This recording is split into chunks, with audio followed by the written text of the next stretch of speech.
Hello everyone, welcome back to my channel.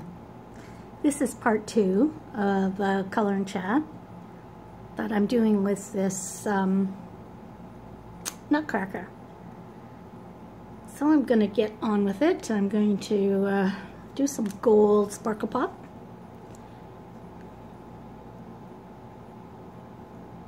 For his belt buckle.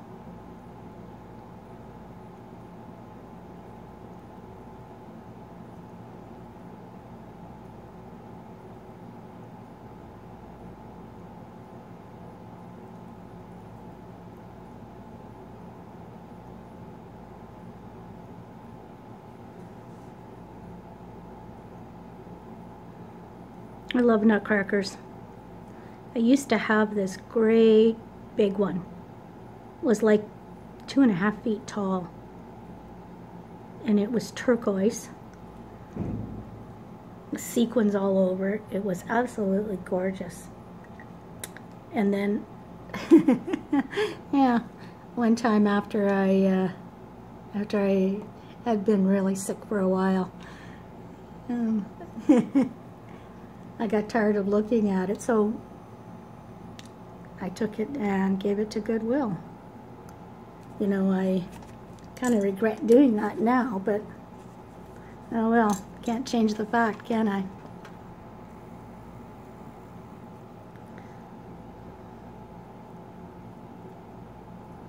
This is that beautiful grape color I was talking about in part 1. Sparkle pop. It is just absolutely beautiful. As soon as I get done here, I'll show you what, if I can get it to sparkle or glitter. There it is. Isn't that a nice color? I have it up on, where did it go? Yeah, right there, next to the, it's really a nice color.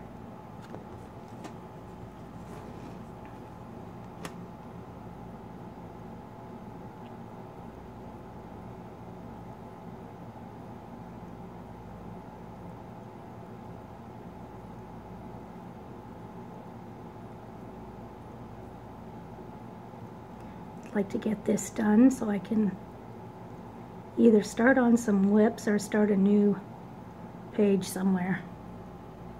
I told myself I would try to work on some whips, and I've got the video out already on my channel of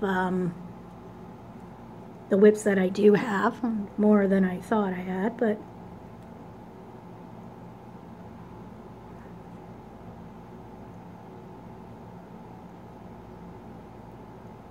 so maybe tonight, while I'm watching TV, I'll get those whips out and pick one that I can do and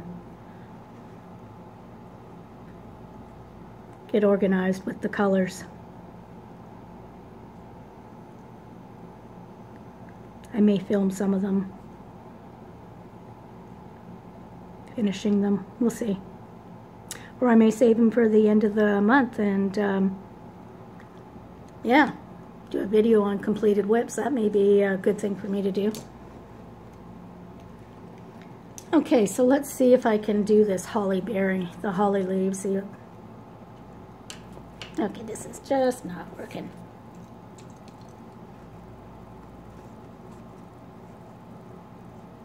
There we go.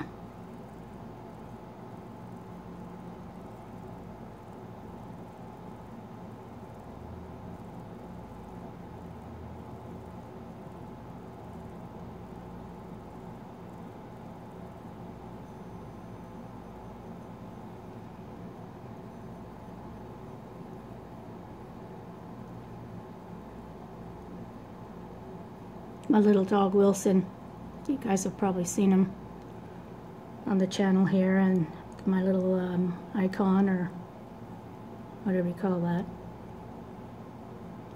Every day for the last 3 days he's been getting sick, and I'm wondering if it's the heat.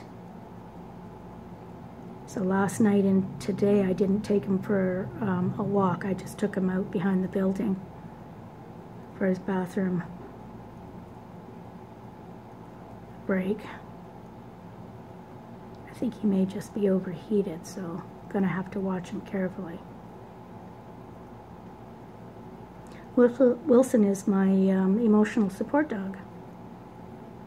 I have a paper that I can take him on a train or in an airplane when I'm traveling.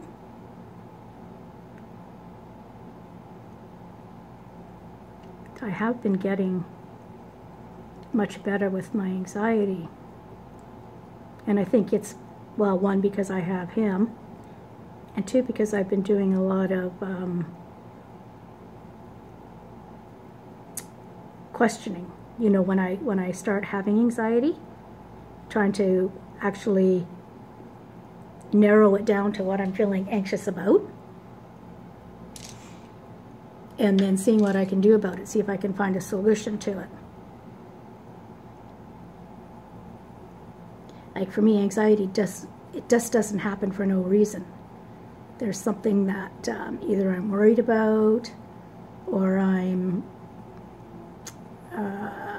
reliving from the past.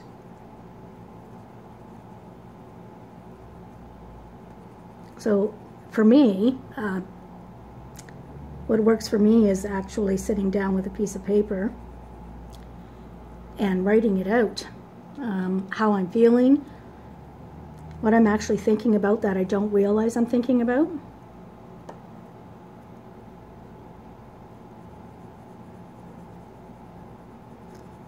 And so I've been able to deal with a lot of that anxiety. Not to say I still don't have anxiety, I do. But I think because I've gotten that tool and have dealt with some of the issues that way, that when I do have anxiety, it doesn't seem as debilitating as it used to.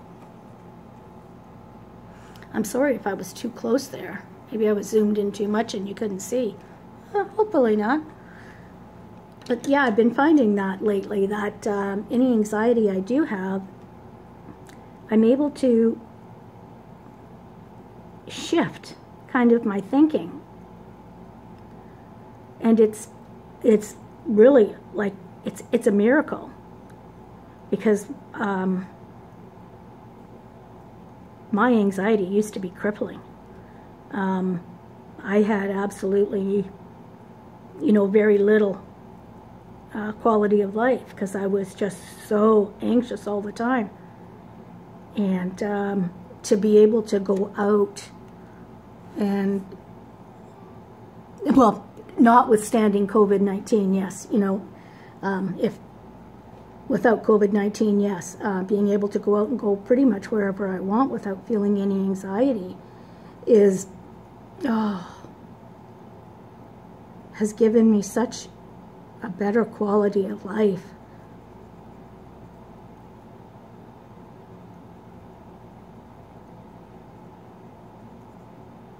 I can remember when anxiety was quite a while ago, a long time ago, but the anxiety was so crippling that if I went somewhere, I'd have to sit beside the door.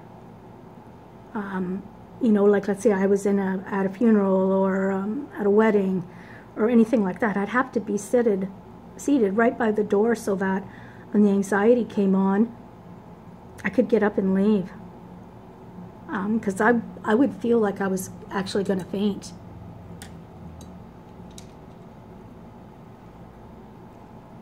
It was crippling, just crippling.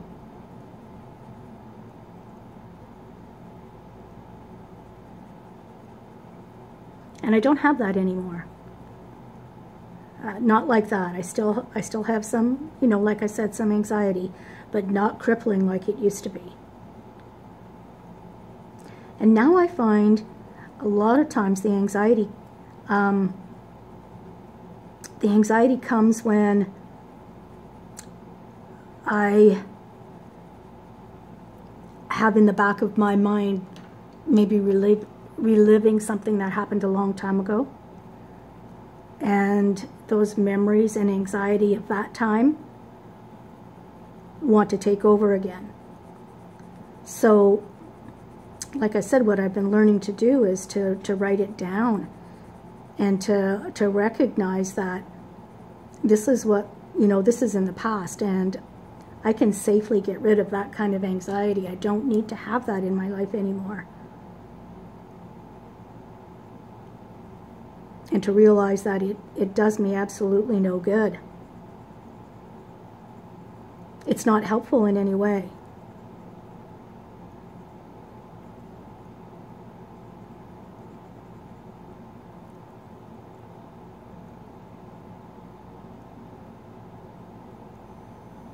So yes, when I first moved to where I live now is when I got Wilson.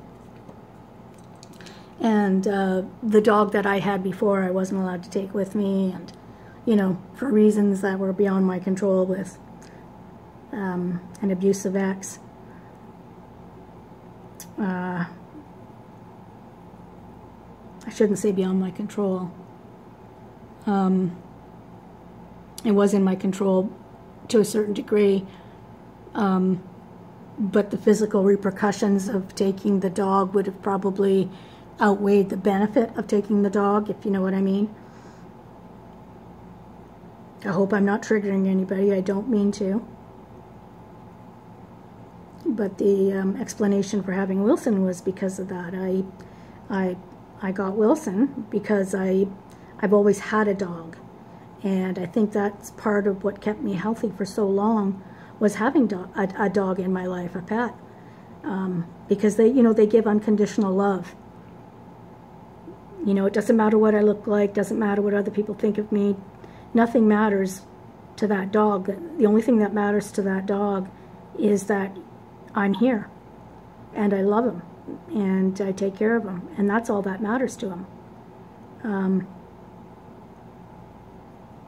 All those other things that affect the way people think, dogs don't think that way. So it's, I think that's why they're so important to me.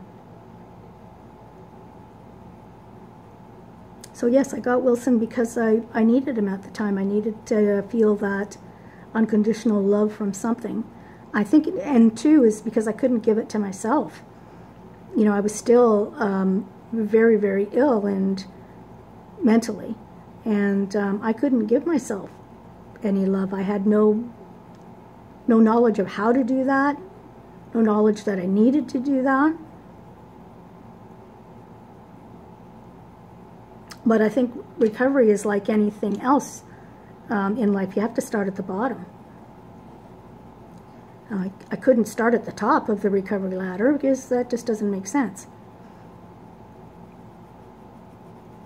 So starting at the bottom meant, not knowing that I even needed help in certain ways, and that Wilson was actually what I needed at that time, and I am so glad I got him. He's 9 years old now, and he's a big part of my life.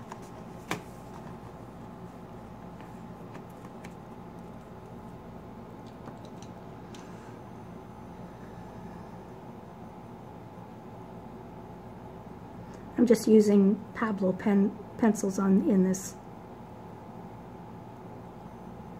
3 different shades of green on this leaf. I know I said I was just going to straight color, didn't I?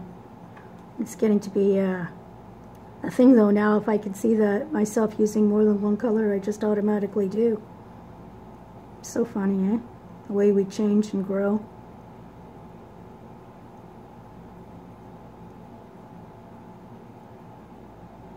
I was watching videos earlier today. One's with dogs.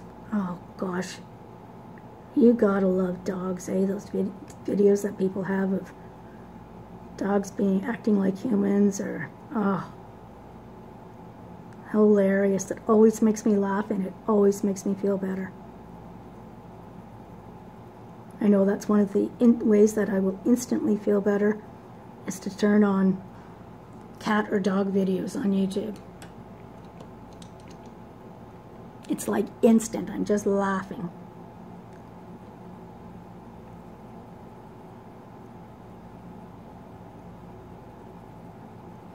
And laughing gets rid of all the stress. Relaxes your mind. Mine, I should say. Relaxes my mind. And lets out that stress that's gathered in your gut, in my gut, you know, just lets it out. I didn't realize the power of laughing until one day. This was quite a few years ago, maybe 3 years ago, 2 or 3 years ago. I just happened to be watching something on YouTube, and it was, you know, a cat or dog video on compilation, those compilation ones. And I started laughing. And before I knew it, it was like mania laughing. There was so much of that stress or whatever it was that needed to come out that once I started laughing, it was like I couldn't stop. And that in itself was quite funny. But did it ever feel good when I was done? When I was managed to stop, it was like I felt like a wet rag. I was exhausted. So I must have been holding so much stress inside. Yeah, I realized the power of laughter, I'll tell you that day. The biggest thing I like laughing at is myself.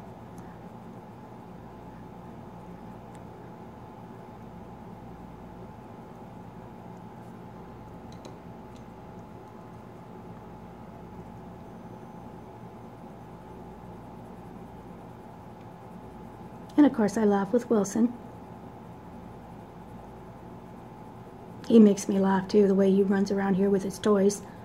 He throws them up in the air, and half the time one of them will hit the TV set or land on a shelf, and and we gotta go get it. It's funny. It's usually at night too. I think it's when it's cooler for him. I do have an air conditioner on, but like I said, I think he got overheated. We had walked around the block the other day, and I don't think I noticed that it was too much for him. So, yeah, I won't be doing that again.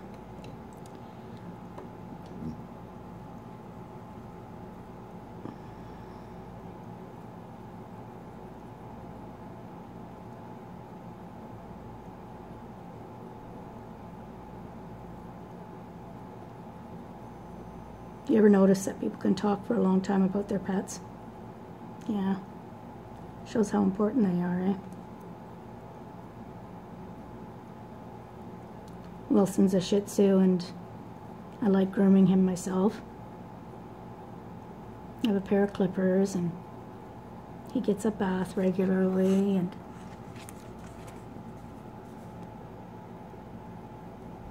it's not a fancy job when I do the clipping, but I like doing it myself. That might be part of the,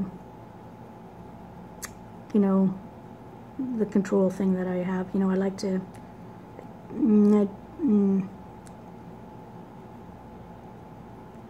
just want to be able to do things myself. I guess maybe just the act of learning how to do something like that is what satisfies me.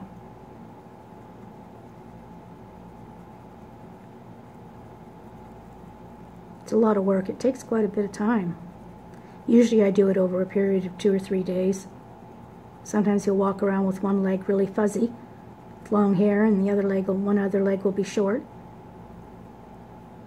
He doesn't care.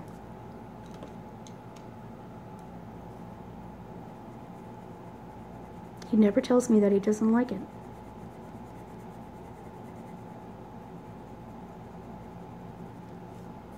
Okay, that's coming along. See if I can get that. Yeah, that's not looking too bad. I'm going to use this charcoal gray on the boots here, like I did on the belt. Yeah, I don't like that. Where's my eraser?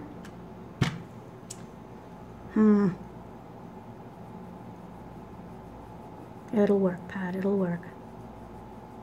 Don't be silly.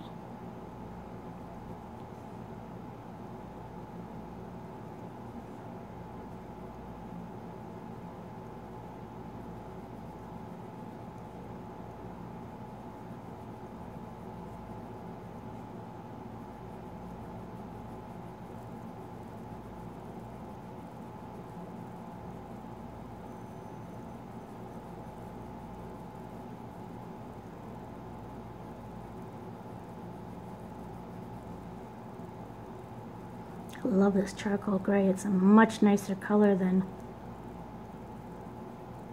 charcoal gray. Yeah, charcoal gray. I like this much better than the black.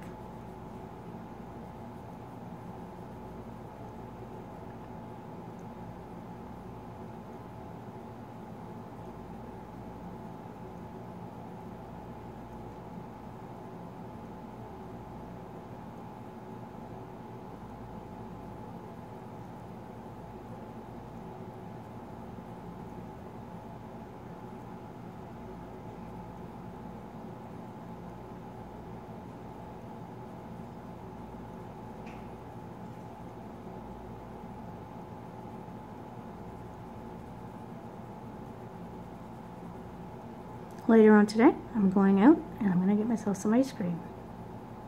I love ice cream.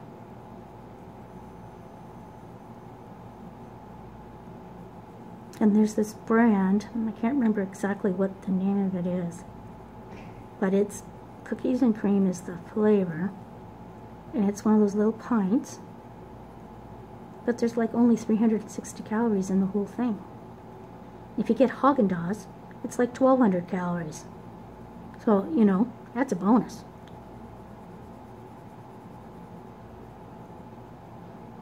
I was never much of an ice cream person, but I think when I hit menopause, I was just so hot all the time. Like even with the air conditioning on, I'm still like hot, but it's like from the inside. I know it's kind of hard to understand if you're not there yet in your life for us women, but it's such a weird feeling. And I started, you know, trying ice cream, and I love ice cream.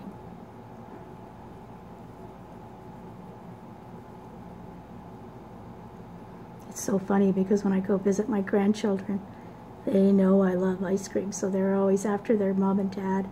We have ice cream, Grandma's here.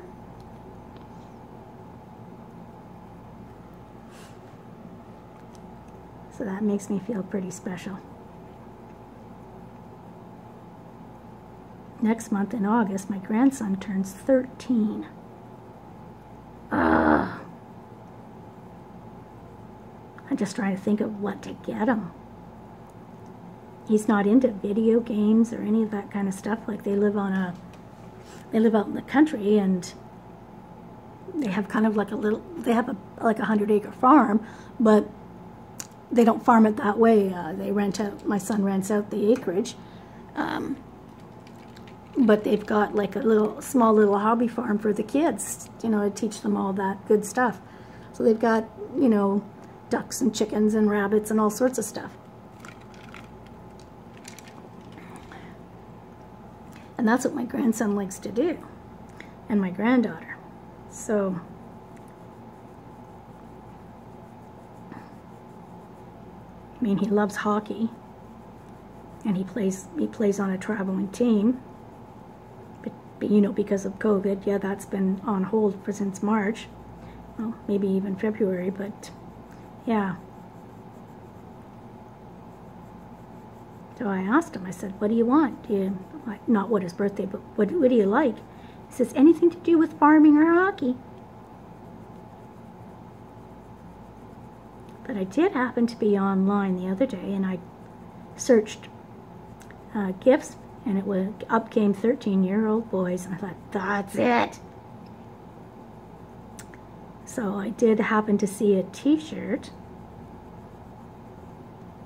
that says, it's got a game control on it, and he does have, like, he does play the odd game. He has a farming one, actually, and so it has a game control on it, and it says, you've reached level 13. Yeah, I thought that was kind of cute, and then it was, yeah, you're a teenager now. So that made me think of getting him a few things like that, you know. Last year for his birthday, I got him a Sidney Crosby collector card. Sidney Crosby is his favorite player, of course. And so I got him a rookie card, and it was rated a 10. It came in at plastic case and everything. So when I got it, I had gotten it 2 months before his birthday because I saw it online at eBay, and I thought, nope, I want that. This is exactly what I want for Xavier. So I got it, and then I thought, you know what, I got to do something with this before I give it to him because I just can't keep it laying around. So I ended up putting it in my safety deposit box until just a couple days before his birthday.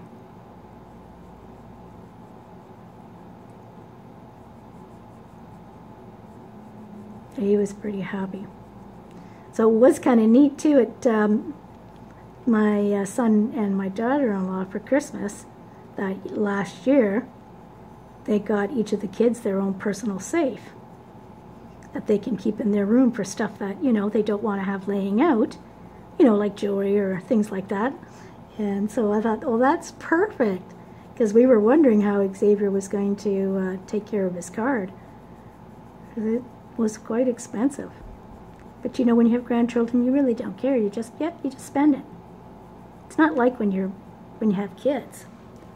What do you think of those boots? I think they're kind of nice looking, aren't they? I think I'm going to put some gold in the bottom here. It's got gold heels.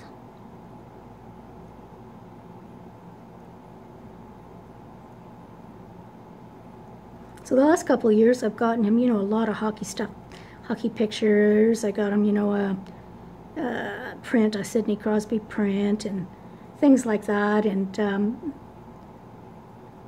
just pictures for his wall that had to do with hockey. Okay, so what am I going to do now?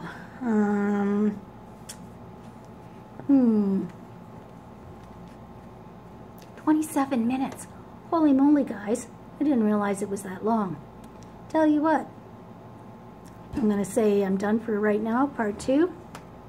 And I'll probably be back with a part 3. Thanks for watching. I hope you're having a great day. I'll see you in my next video. Bye-bye.